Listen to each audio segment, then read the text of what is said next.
అందరికీ నమస్కారం. ఈరోజు కథ పేరు పరోమా నిదానించు.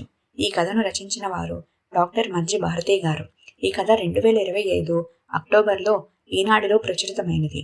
ఇక కథలోకి వెళితే, మేఘాల మధ్య పయనిస్తున్న సుదీక్ష చేతిలో పెళ్లి కార్డు నలుగుతుంది. మై గాడ్, ఆ రోజు అంకుల్ రాకపోయి ఉంటే ఇందులో పెళ్లి కూతురిగా తన పేరుండేది. Thank God. అసలు 17 ఏళ్ల వయసులో ఏం తెలుసని ఆలోచిస్తే నవ్వొస్తుంది. అప్పుడెంత మూర్ఖంగా ప్రవర్తించామా అని. ఆవేశలోనే ప్రేమ, ఒకరిని విడిచి ఒకరు ఉండలేమన్న భ్రమ, పెద్దల్ని ఎదిరించినా పెళ్లి చేసుకోవాలన్న అవివేకం, పెళ్లి చేసుకుని ఇంటికి తిరిగొస్తే వాళ్లే ఒప్పుకుంటారన్న విశ్వాసం, ఎంత తెలివి తక్కువతనం. అసలు సిద్ధార్థలో తనేమి చూస్తుందప్పుడు? అందమా, చదువా, ఆస్తా? పెద్ద అందగాడు కాదు. చదువులో తనకన్నా తెలివైన వాడైతే కాదు. ఆస్తా? అప్పటికి అటువంటి విషయాలను ఆలోచించుకునేంత తెలివితేటలు కూడా లేవు. మరెందుకు ప్రేమించానని అనుకుంది? తనను తానే ప్రశ్నించుకుంటూనే దానికప్పుడు సమాధానం లేదు. వయసుతో వచ్చిన ఆకర్షణే అయ్యుంటుంది. అది వ్యామోహంగా మారి ఉంటుంది. లేకపోతే మరేమిటి? సిద్ధు పేరు వినగానే తనలో ఏవో పులకింతలు. సిద్ధు వేళ్ల కొసలు తగలగానే వయసులో ప్రణయరాగాలు. అవే జీవితానికి అర్థం పర్థం అనిపించేది. సిద్ధుని క్షణం వదిలి ఉండలేననిపించేది.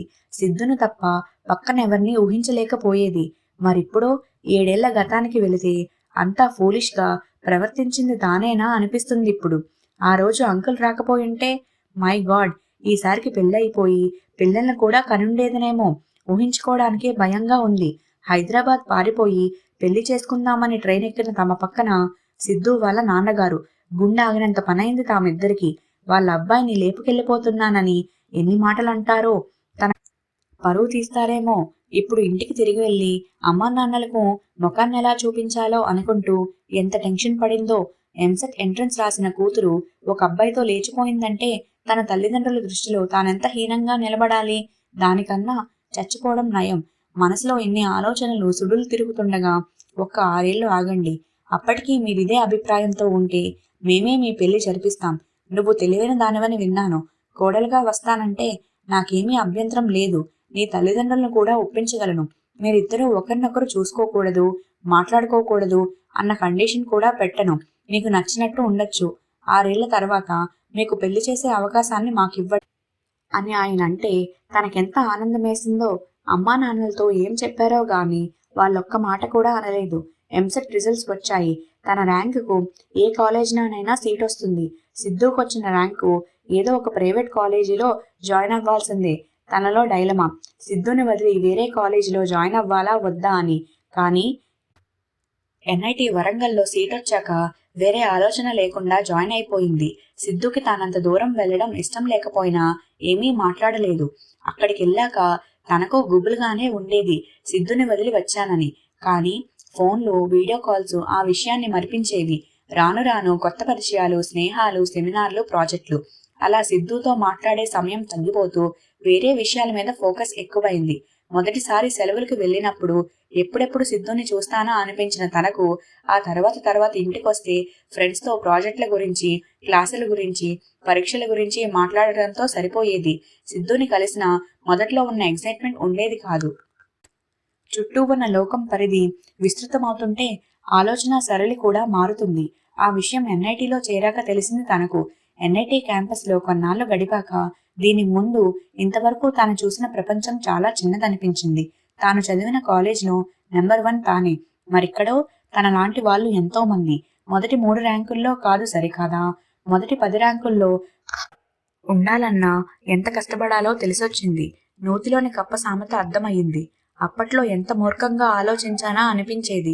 అందరి తల్లిదండ్రులు అంకుల్లాగా ఆలోచిస్తే టీనేజీ పెళ్లిళ్ళు, వాటితో వచ్చే గొడవలు, ఆత్మహత్యలు, పరువు హత్యలు ఉండనే ఉండవు.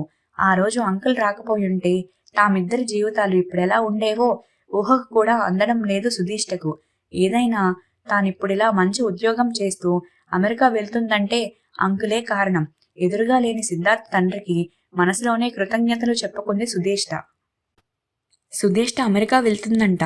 నీ పెళ్లి కార్డిస్తే బాగుంటుందేమో అన్న నాన్న మాటలకు సిద్ధార్థ్కు మనసులో సందిగ్ధం. తన పెళ్లి శుభలేఖ సుధీష్టకివ్వాలా? తామిద్దరూ కలుసుకొని ఎన్ని రోజులయ్యింది?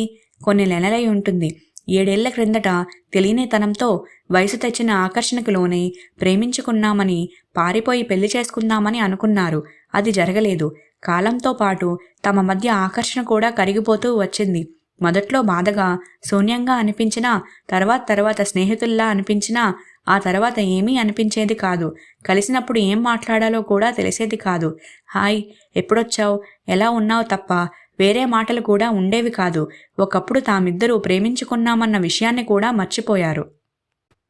ఇప్పుడు ఈ శుభలేఖ ఇవ్వడం అంత అవసరమా అన్నట్టు చూస్తే అవునన్నట్టు చూసిన నాన్న చూపులతో ఎయిర్పోర్ట్కు వెళ్ళాడు సిద్ధార్థ్. ఓ, అప్పుడే పిల్ల, ఎనీవే కంగ్రాచులేషన్స్ అని చెప్పింది కానీ ఆమె గొంతులో ఏ రకమైన డిసప్పాయింట్మెంట్ లేదు.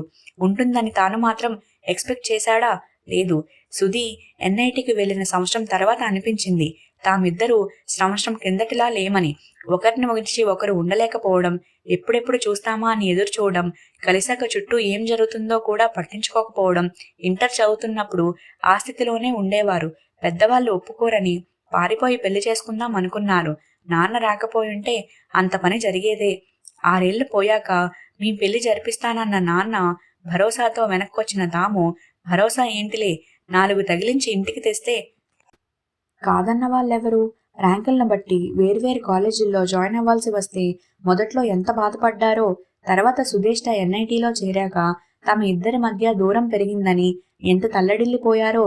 4 ఏళ్లే కదా, కష్టపడి ఎలాగోలా గడుపుదామని ఒకరినొకరు ఎంత ఓదార్చుకున్నారో. మొదట్లో ప్రతిరోజు వీడియో కాల్స్ కోసం ఎదురుచూపులు, స్వీట్ నథింగ్స్ పంచుకోవడం, అదే ప్రపంచం. ఆ తర్వాత నెమ్మదిగా సుధీ తనకు దూరం అవుతున్నట్టు అనిపించేది. మొదట్లో ప్రతిరోజు ఫోన్ చేయమనే సుధీ తర్వాత బిజీగా ఉన్నాను, రేపు మాట్లాడదాం ప్లీజ్ అనేది. ఫస్ట్ సెమిస్టర్ తర్వాత కలిసినప్పుడు ఉన్నంత ఎగ్జైట్ సెకండ్ సెమిస్టర్ తర్వాత లేదు. చిత్రంగా తనకి కూడా పెద్ద బాధ అనిపించలేదు. ఆ తర్వాత తనొచ్చాక తెలిసింది వచ్చిందని. తానేమో ఉన్న ఊర్లోనే ఇంజనీరింగ్ అయ్యాక నాన్న బిజినెస్ చూసుకుందామని, సుధీకేమో పై చదువులు చదవాలని, ఎంఎస్ చేసి అమెరికాలో ఉద్యోగం చెయ్యాలని. ఇద్దరి కోరికల్లోనే ఎంత వ్యత్యాసమో.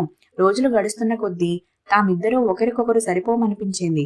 ఆ విషయం పూర్తిగా ఎప్పుడు తెలిసింది తనకు? ఫస్ట్ ఇయర్ పరీక్షలు అయ్యాక సుధీ ఫ్రెండ్స్ పల్లెటూరు చూద్దామని తమ ఊరు వచ్చినప్పుడు. వాళ్ళందరూ ధారాళంగా ఇంగ్లీష్లో సబ్జెక్టు గురించి మాట్లాడుకుంటుంటే తనకేమో సబ్జెక్టు లేదు, ఇంగ్లీషు రాదు. సుధీ కూడా అది వరకులా లేదు. వేషభాషలు కూడా మారిపోయాయి. అప్పుడున్నంత గాఢత తమ బంధంలో లేదేమో అనిపించి బయటకు చెప్పకపోయినా సుధీని ఫ్రెండ్గా చూడడం అలవాటు చేసుకున్నాడు. ఆ తర్వాత అదీ లేదు. అప్పుడు అర్థమైంది అసలు తమ అభిరుచులు, అభిప్రాయాలు, ఆకాంక్షలే వేరని. ఇంటి నుండి పారిపోతున్న తామిద్దరినీ తిట్టకుండా చదువుకున్నాక నిర్ణయం మీదే అని నాన్న చెప్పబట్టి గాని బుద్ధుందా? ఈ వయసులో ప్రేమలు పెళ్లిళ్ళా అని తిట్టి ఉంటే ఖచ్చితంగా రెబల్స్లా తయారయ్యేవాళ్ళు. నిజంగా అప్పుడు పెళ్లి చేసుకుని ఉంటే ఈసారికి విడిపోయి ఉండేవారేమో తామిద్దరూ. విడిపోకపోయినా తమ పరిస్థితికి నువ్వు కారణమంటే నువ్వు కారణమని తిట్టుకుంటూ ఉండేవారేమో. అటువంటి పరిస్థితి తమకు ఎదురవ్వకుండా తెలిసి తెలియని వయసులోని విరిసి విరియని ప్రణయాలెప్పటికీ మేలు చేయవని, పరుగులు తీసే పరువాన్ని నిదానించుకోవాలని, చదువులు పూర్తయి ఉద్యోగాలు సంపాదించుకున్నాక తీసుకునే నిర్ణయాలకు విలువ ఉంటుందని తామిద్దరికీ సున్నితంగా తెలిపినందుకు నాన్నకు థ్యాంక్స్ చెప్పుకోవాలి. అంతేకాదు ఈ శుభలేఖ ఇప్పించి ఒకప్పుడు తమ ఇద్దరి మధ్య ఏదో జరిగిందని అపరాధ భావాన్ని తమ మనసుల్లో నుండి తొలగించినందుకు కూడా థ్యాంక్స్ చెప్పుకోవాలి. ఎయిర్పోర్ట్ నుండి తిరిగొస్తూ అనుకున్నాడు సిద్ధార్థ్. ఇంతటితో ఈ కథ ముగిసింది. ఇలాంటి మరెన్నో మంచి మంచి కథల కోసం ఛానల్ని సబ్స్క్రైబ్ చేసుకోండి. మీరేమన్నా కథలు వినాలి అని అనుకుంటే కమెంట్ చేసి తెలపండి.